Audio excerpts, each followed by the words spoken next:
যে শেখ হাসিনা যে গণহত্যা চালিয়েছে জুলাইয়ের সময়, সেই গণহত্যার রায় দ্রুত কার্যকর করার জন্য ইন্টারপোলের মাধ্যমে হলেও, ভারত সরকারের সাথে নেগোসিয়েশন করে হলেও এই ফ্যাসিবাদের দোসরকে অবশ্যই বাংলাদেশে ফেরত নিয়ে আসতে হবে এবং তার রায় কার্যকর করে ঢুকে পড়বো। কিন্তু আসি বলে আর তা আসে না। এবং এরা তাদের একটা চরিত্র, তারা তাদের নেতাকর্মীকে হয়তো অ্যাক্টিভ রাখার জন্য, রাস্তায় রাখার জন্য চেষ্টা করছে। তো সেই জায়গা থেকে সে বলছে। তবে আমাদের কাছে সরকারের আবেদন, এবং বারবার আমরা বলছি যে শেখ হাসিনা যে গণহত্যা চালিয়েছে জুলাইয়ের সময়, সেই গণহত্যার রায় দ্রুত কার্যকর করার জন্য ইন্টারপোলের মাধ্যমে হলেও, ভারত সরকারের সাথে নেগোসিয়েশন করে হলেও এই ফ্যাসিবাদের দোসরকে অবশ্যই বাংলাদেশে ফেরত নিয়ে আসতে হবে এবং তার রায় কার্যকর করতে হবে। দ্বিতীয় হচ্ছে, বাংলাদেশের বিভিন্ন জায়গাগুলোতে আমরা দেখতে পাচ্ছি যে দলীয় নেতাকর্মীদেরকে বিসি পদে, প্রশাসনিক বিভিন্ন দপ্তরগুলোতে নিয়োগ দেওয়া হচ্ছে। বিশেষ করে বাংলাদেশের 18টা বিশ্ববিদ্যালয়ের বিসি আমরা এরকম খুঁজে পেলাম যেখানে নিয়োগ দেওয়া হয়েছে, তাদের একটা ডিপার্টমেন্টের দায়িত্ব পালন করার যোগ্যতাও হয়নি, অথবা ডিপার্টমেন্টেও দায়িত্ব পালন করে নাই, ডাইরেক্ট বিশ্ববিদ্যালয়ের বিসি হয়েছে।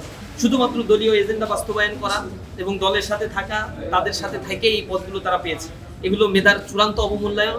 যে মেধার বিরুদ্ধে জুলাই বিপ্লব হয়েছিল, স্লোগানই ছিল কোটানো মেধা, মেধা মেধা। এই স্লোগানের উপর ভিত্তি করে জুলাইয়ের এই বড় রিভলিউশনটা সংগঠিত হয়েছে।